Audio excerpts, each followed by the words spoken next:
Okay, let's go ahead and talk about linear operators between vector spaces today.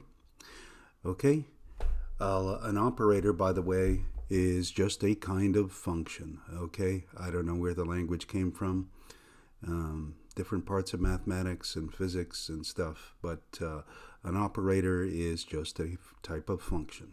Okay, so here I'm going a function L from Rm into Rn is a linear operator, or is linear, if for all scalars A in the real numbers and uv in Rm, okay, u bar, v bar in Rm, the following holds. If it L operates on the scalar multiple of u, then you can actually bring that scalar multiple right outside. Okay, so that's A times the linear operator operating on U bar. Okay, the other property it has, L of the sum of two vectors, okay, has to be the sum of the values of the linear function at those two vectors. Okay, some people in the 19th century, they referred to this, instead of linear operator, distributive. Okay, distributive operator. Can you see the idea involved in distributive? The distributive property, it kind of looks like that. Almost looks like you're multiplying L and U and L and V, doesn't it? Okay, you can see why that language. But anyways, today we call that a linear operator. It's just a function, so you could say linear function. But a function between vector spaces is often called an operator for some reason. Okay? All right. Now, I'm going to make the following statement here. This should be pretty clear. From the definition above, it is clear that a linear operator is completely determined by its values on a basis for Rm. Okay? You remember a basis for Rm would be what? A set of vectors. In fact, you'd need m of them. A set of m vectors in R of m such that what? Every vector in R to the m here can be represented uniquely as a linear combination of those basis elements. Alrighty? Alrighty. Before I go on here, by the way, you can do this same type of stuff in complex spaces, so it doesn't have to be real. So R here could be replaced by C, the complex numbers. Okay, let's take an example though. Suppose that L goes from R squared into R squared, okay? And let's illustrate this basis business. Okay, you remember that I'm going to use the standard basis here. The standard basis for R squared would be what? 1, 0, and 0, 1. You see those in there. Okay, now this vector drops into L, and what pops out is what? This 2 vector, right? A 2 vector goes in, and a 2 vector comes out. Okay, the 2 vector that comes out, when I drop 1, 0, or I in there, is what? Negative 2, 3. Okay, L at 0, 1, or J, would be, it turns out to be 5, 7. Okay, so these are just given. These are not obvious or anything. These are just given. But do you see, this is sufficient information to determine how L acts on any 2 vector. Okay? Well, think about it here. Let's just do this. We're going to use these properties of linear operators here.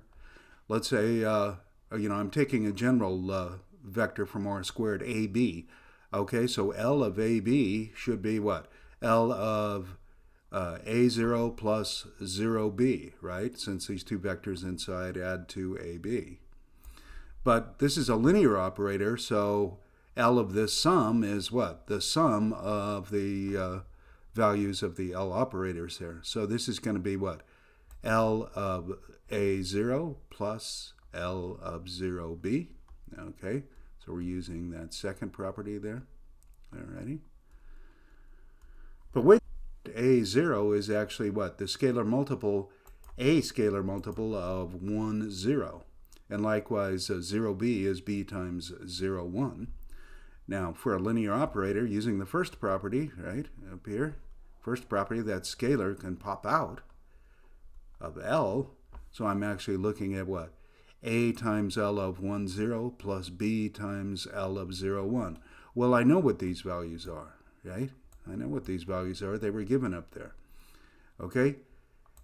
A times negative 2, 3 plus B times 0, 1. Alrighty? Alrighty? Now, I took a nice convenient basis to make this easy here. I took the standard basis, right? 1, 0, 0, 1. Okay? You could do this on other bases, and we'll demonstrate that in a later video here. Let's go ahead and continue here, though. How L acts upon the standard basis, okay? You remember the standard basis for Rn? What would that be? It's just like this, 1 in one place and zeros everywhere else, right? You think of those m vectors, and that ends up being what we call the standard basis. But we're saying how L acts upon the standard basis makes it particularly easy to characterize the linear operator L. Okay? In the last example, we had L acting on AB. Ended up being A times the vector negative 2, 3, plus B times the vector 0. Oh, wait, no, this wasn't 0, 1. I made a mistake. That should be 5, 7. Let's change it real fast. Okay? I guess I spaced out when I wrote this. Okay? This should be, well, let's go ahead and do this in white first. Okay, what should this be here? It's an exercise for you when I'm sitting here. Okay? Okay. It should be, okay, I think it was 5, 7, wasn't it? Let's come up here. Yeah, 5, 7. Okay, so this should be 5, 7 here. 5, 7. And then this over here would be what? 5, 7 also. So we need to change that. But you see what I'm doing here? I'm actually writing this. You notice that this is actually what? Just a matrix product. That's all it is. It ends up being just a matrix product, which is cool. Okay? And you see that's going to happen in general here. Okay? Let's do this. 5, 7. And this one got changed to 5, 7 also. Went back to white. I don't like the way this works all that well. Okay, but there it is. Let's go back to red here. All right. Anyway, so you actually saw what happened is it ends up being a matrix product. So this is the vector that went in, right, AB. And what pops out is just the product of these two. You notice that's exactly what this would give us here. Cool. Okay. And in fact, a linear operator, so when I use L, it's always linear, or pretty much always. Okay. L going from Rm into Rn can always be interpreted as a matrix product, and vice versa. Okay.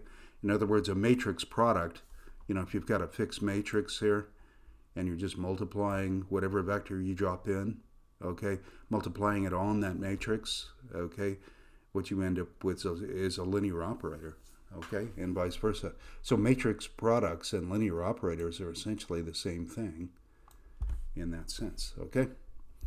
All right, let's take another example here. I hope I didn't mess up this one. Suppose L going from R cubed into R squared has the following properties. Okay, here's a standard basis for R cubed here. 1, 0, 0, 0, 1, 0, 0, 0, 1. So like I, J, and K in this context, okay? Now, this time I'm mapping into R squared from R cubed, okay? So what's popping out is a 2 vector. I've got what? 2, negative 1, 1, 1 here, and 0, negative 7. All right, write L as a matrix product. So this is our problem here. Here's our solution. So L of ABC would be what? Just like the previous one, that would be L of A times 1, 0, 0 plus B times 0, L of 0, 1, 0 plus c times L of 0, 0, 1. That boils down what to this expression, okay? So I'm just using those properties of linear operators to get this, together with these facts given above here, these three. Okay, and can you interpret that as a matrix product? Yeah, it should be easy. It should be what? Reading across 2, 1, 0, negative 1, 1, negative 7 times what? The vertical or column vector A, B, C. Okay, so there you go. It's real easy. You can just look at it. Do you see what to do in the case where you're given just the standard basis? Yeah, you just take these guys and pack them into a matrix. It's easy. Okay. Now we'll go ahead and talk about this idea here about linear operators just being matrix products, essentially. Okay. Let's suppose L going from R to the M to R to the N is given by L of x bar equals A times x bar, where A is N by M matrix, okay? Then L is linear, okay? This is what we claim, okay? So we're proving our proposition one direction here, okay? So I'm defining it this way. Do you see what I mean? I'm defining my linear operator this way, or my operator. I'm about to show it's linear, okay? Well, let's just double check. Does it pass the linear operator test here? The definition? What's L of a scalar multiple of x? What would that be? That would be the matrix A times what? AX. Well, you know how to multiply matrices, and you know quite well that you can actually bring that scalar out front, right? Okay. So that's actually A times AX. Now, that's just a scalar, right? That's not a matrix itself or anything. Okay. But AX is L of x, so, or x bar. So that's A times L of x bar passes. Okay. How about L acting on a sum of vectors? Okay. Okay, so these are M vectors here, do you see? Okay, they're going to be arbitrarily chosen. Well, L of the sum would be what? A times the sum, right? Okay, but you know that matrix products have the distributive property. So that's A times x bar plus A times y bar.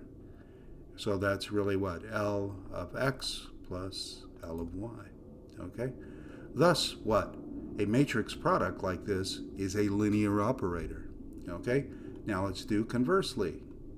Okay? Suppose that I have a linear operator going from R to the M into R to the N. I'm supposing that it's linear. I want to try to show that there's actually what? A matrix A associated with it so that I can actually write L of x as A times x. Okay? And the way I'm going to do it is just like we've been doing up here with these. Okay? Just have to do it more generally.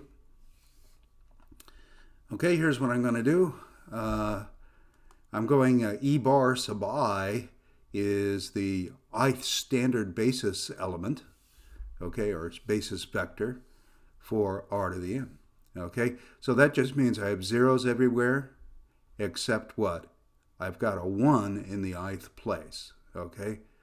All right, actually in the ith row, if you want to think of it that way. Notice that I've got transpose here. I just wrote this conveniently this way as a row vector, but then I put the T there, so it's the transpose. So I'm thinking this is a column vector. So E1, E2 out to EM is what? The standard basis for R to the M. Okay, nice and easy.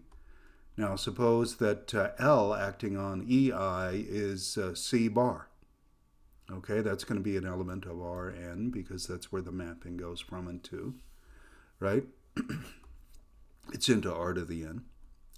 And that's going to hold for 1 to M. Alrighty? What am I using these C's for? Well, you know these are going to be the columns of A, okay, from what we've seen already. Okay? Now, suppose I've got x bar as an element of R to the M, with x bar being the summation I goes from 1 to N, x sub I, E sub I. Okay, so x sub i's are the scalars acting on each of the E sub i's there. it follows that L of x bar would be L acting on this sum, okay, but from the properties of linear operators, we know that would be the summation I goes from 1 to n, bring the x of sub I out, okay, x sub I, c sub I, c bar sub I, okay, and it's just whatever results when e sub I bar goes into L, okay. And if you think about it, this is exactly what I would get here if I got e sub I, c sub 2, or c sub 1, c sub 2 out to c sub m packed into a matrix multiplied by what? X sub 1, x sub 2, down to x sub m as a column vector. And this would be a matrix M times x bar. Okay, notice I didn't call it A this time, but that's essentially the A up here. Okay, I didn't want anybody to get mixed up. Where this matrix M is given by this thing, notice that it's going to have n rows and m columns, so it's going to be an element of R to the n by m. Okay? Alrighty, so there's an introduction to linear operators, and we see that this is their defining characteristic, right? This is the definition here, okay? But we see they're always equivalent to what? A matrix product like this, okay? For some fixed A corresponding to L. Okay, well, I hope you understood that.